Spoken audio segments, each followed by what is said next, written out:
right, guys, welcome to our Saturday special of NTI. But it's not NTI, this is bonus day. That is true. It's the 21st day. Of? Well, no, we can't really do that because it's a bonus day. I just kind of messed it up. I was like, it's the 21st? What day is it? Is it the 18th? It is the 18th. Oh, I know what I'm doing. Do you? That's the question. Okay, so we're going to start off with the word of the day. The word of the day is regurgitate. That is what it is. It's regurgitate. So it's a verb, and it's regurgitate. Regurgitate.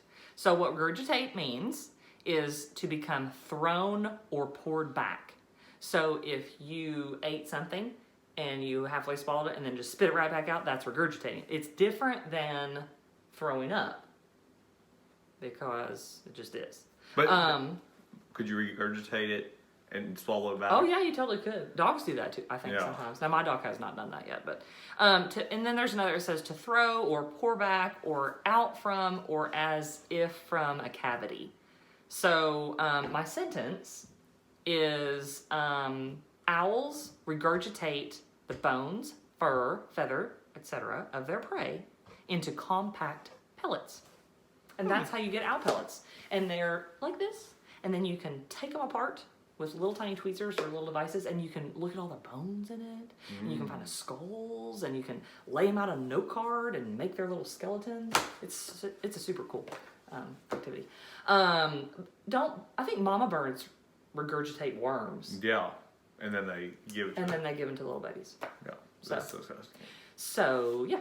Okay, so let's on to our national days. We never want to forget because there's about 1,500 of them. Or more. So there is National Animal Crackers Day. I love animal crackers. I can just never eat just one. Mm-hmm. There's National Lineman Day, which we're talking about the people that do the electricity and keep the lights on for us. Power poles, whatever. National Record Store Day. Do they still have record stores? Well, they have some stores that might sell records, but I don't know. I have a record player. Don't you have a record player? No, I used to. I'm a record player. It's National Colonist. Is that how you say it? Colonist Day. Colonist Day. Yeah, which we'll talk more about that. Okay. It's Husband Appreciation Day. So all these people out there need to give their husbands, who have such tough, hard jobs and responsibilities, a nice big hug today.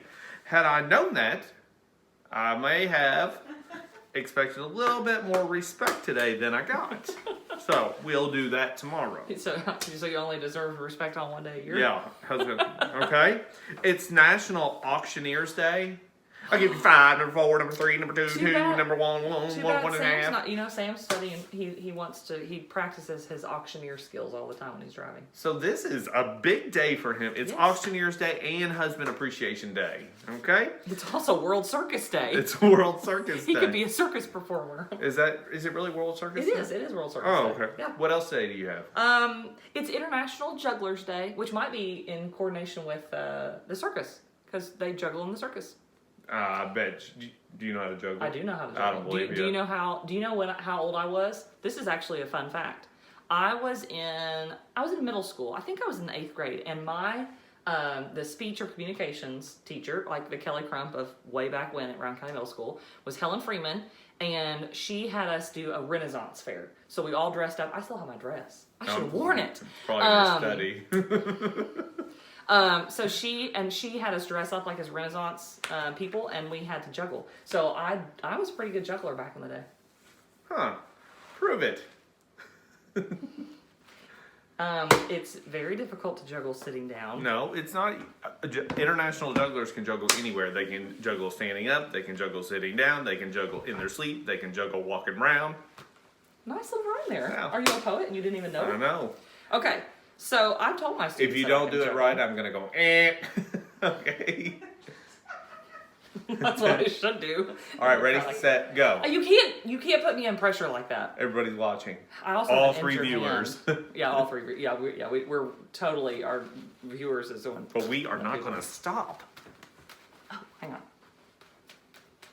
Well, look at her go. Oh, you have little faith. Oh. There you go. She able to, everybody give her a round of applause. Now, do you know that when you juggle, when you juggle, you don't look at the items that you juggle. Instead, you look at two spaces, like two focal points, and you just move your vision from one to the other quickly so that you can, in your peripheral vision, you can see the items that you are juggling and you don't miss one when you're throwing them out. Okay. Good deal. All right. So, moving on to our next segment, I'm calling our next segment Sleepy Saturday. Oh, you want to do the national days? No, it's okay. We can do it. That's okay. No, do it. This one might put you to sleep. Yeah. It'll be perfect. Okay, so we're calling this. It's kind of been a dreary day and like just lounging around, not doing anything. So I'm going to give you some information on sleep. Okay, humans are the only mammals that delay sleep. What's a mammal? It's an animal. Yes, what kind of animal? A fuzzy one? I don't know. They have fur. They have fur. They have live birds. And They're warm-blooded. Yeah. Yeah. And there's some other characteristics. Yeah, We'll just they leave have those out hair. for now. Yeah. Yeah. Or fur. Well, we have hair. You were trying to throw me for a loop. No, I was not. Ka-chow.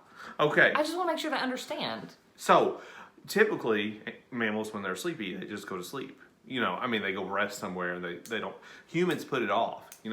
Many times when I'm sitting up at night and I'm like, oh my gosh, I can barely hold my eyes up, and I'm going to stay up a little bit longer. We fight it. We fight it. Like babies, but even as adults, really. Yeah. We're big, giant babies who can juggle. That is true. But you know what? That's very interesting because if you think about it, I've noticed with my dog, my Axel. Oh my gosh, she's a dog expert now. That's absolutely not true. But he just like lays down and sleeps wherever he is. He doesn't say, I think I'll run around some more. Yeah. So, he's also probably bored because he's out in the yard by himself. He needs another one. Okay, exercising makes it easier to sleep. I agree with that. Now, not immediately. But... Not immediately, and shouldn't go exercise hardcore, and then that was not even planned. You shouldn't exercise hardcore and then try to go to sleep. But if you've exercised throughout the day, that should make you sleepy. I agree with that. Healthy adults need 7 to 9 hours of sleep per night. Okay, maybe a little bit more. Newborns sleep a total of 14 to 17 hours a day on an irregular schedule. Here's the deal. I wish a 3-year-old and a 6-year-old slept 14 to 17 hours a day. That's the truth. That is true. On a regular schedule. My wife said today that my youngest daughter's probably not going to take naps much longer because she'll be moving to 4. And I said, as long as she's at the school of the hood, she's going to take a nap. Scientists don't know if animals dream. And so here is, Wikipedia said no. So less than 9% of teens get enough sleep. That's probably true. I agree with that. They probably need lots of sleep. Now, here's the deal. I have talked to lots of parents, and I may have some kids in my neighborhood that are still asleep at about noon or 1 or 2. Okay? Or Miss Mason. Not Miss Mason's not asleep. No, but, I'm definitely I don't sleep. That they sleep for a long time. They also stay up. See, that's the thing, though. Like, maybe they should go to bed a little earlier. Maybe they should. They need 9 hours of sleep as ideal for teenagers. How many? 9? 9. What prevents teens from getting enough the rest they need? Technology use. Last night I was asleep, and then somebody texted me late at night. Who did? Caffeine intake. Drinking too much caffeine. Coffee. Soda. Oh no, you don't take this, but this article that I read said homework causes people, a lot of homework causes some kids. Or procrastination of homework, and putting maybe, homework or schoolwork. Maybe IXL, I don't know. So, well, when before this whole thing, when you had a month and a half to do an assignment, but then you didn't tell your parental units until the day before it was due. That would never happen. I'm on your side, kids. All right, extracurricular activities can also cause students not, they get back from a ball game. Sometimes they don't get back until 9, 10, 11. Oh, that's right. In schools with early start times. Now, that's where I want to start. These schools starting at 8 o'clock. I mean, we should start school around noon. Some schools start at 7. Yeah. So do. maybe we'll just stay with what we got then. But, in some places, I think their elementary start at like 7, which would make sense because for some reason little kids, they get up earlier and they need the most entertainment, which is rough. But and then like it's tiered, so that the high school kids get a little more sleep. But on the flip side of that, if you start earlier, you have to go later. So True. and then that puts your extracurricular activities later, and it's a vicious cycle. Lack of sleep can wreak havoc with adolescents' already turbulent emotions. Oh, true story. So, we need to get to bed. Now, here's the deal. Some of you are probably feeling drowsy and not very like yourself because you're having a real weird sleep schedule. This morning when I called Miss Mason at 8:39, she yawned like 15 times, and I said, "Did I just wake you up?" And she's like, "Yeah, I just rolled out of bed." No, I She said no. I got up at 6:45. The kids finally got me out of bed this morning. So you need to be on a sleep schedule, trying to get enough sleep, but also get out there and exercise and have a good time. Yeah. All right, now since I talked all about sleep, here's some more boring stuff. Listen, and my word regurgitate, that was related to sleep because owls Regurgitates are in their sleep. nocturnal. Oh. So while we are sleeping, they are regurgitating their food in the form of owl pellets. You can look around old barns; they look just like this, just a little owl pellet regurgitated thing. Okay, so today in 1775 was the midnight. I thought that was Alexa. Midnight ride of Paul Revere. Woo-woo! Yes, and so Miss Hood, she gave me just a little refresher on what it was all about because I am not an expert, and she definitely is, kids. She definitely is. Okay, she misses you. All right, so basically, Paul Revere and his buddy, this dude named Preston Dawes, and he doesn't ever get any credit, but he was there. Okay, Miss Hood told me so.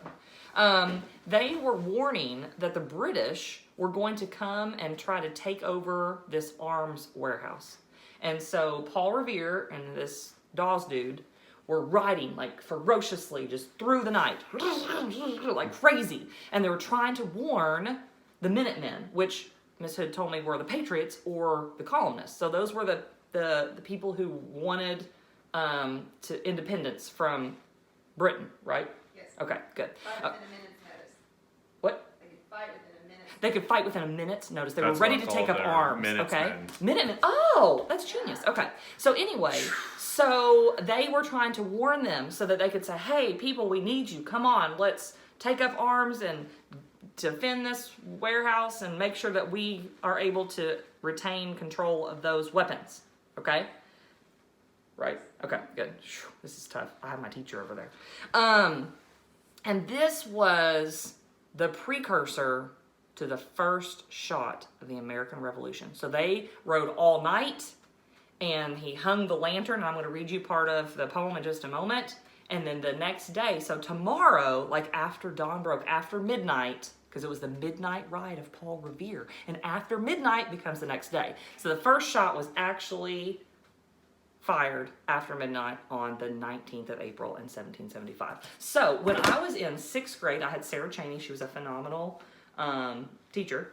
And we had to memorize a variety of poems and stories and things like that. And one of them was Henry Wadsworth Longfellow's Paul Revere's Ride, or the Midnight Ride of Paul Revere. So I still have part of this memorized, but not all of it. So I'm just going to read you just a little bit. It's actually really long. I can't believe I was that young and had to memorize all that, but it was good for me. Kids, you should memorize things like that too. So it says, "Listen, my children, and you shall hear of the midnight ride of Paul Revere. On the 18th of April in 75, hardly a man is now alive who remembers that famous day and year. He said to his friend, 'If the British march by land or sea from the town tonight, hang a lantern aloft in the belfry arch of the North Church Tower as a signal light. One if by land, two if by sea, I on the opposite shore will be, ready to ride and spread the alarm through every Middlesex village and farm, for the country folk to be up and to arm.'" And so that is the beginning of the fact that he was trying to signal. He got signaled, he rode, and got those Minutemen to take up arms against the British. Dun, dun, dun. And that concludes our session of Two Crazy Teachers. So we'll see you tomorrow. Bye.